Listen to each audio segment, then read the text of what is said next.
Flooding across western Washington intensifies as days of relentless rain push rivers far past their limits.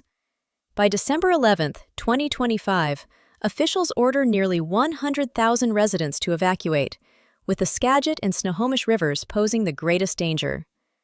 A statewide emergency is declared as the Skagit River floodplain receives a Level 3 Go Now order, urging people to move to higher ground without delay.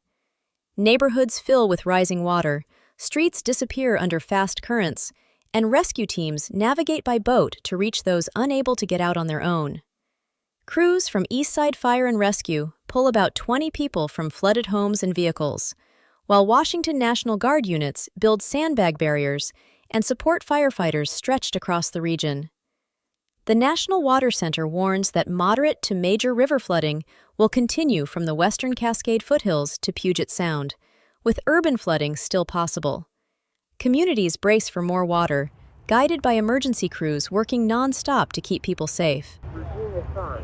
Bowman Hilton Mobile Home Park, 15910. Bowman Hilton 3G. Medic 118. Channel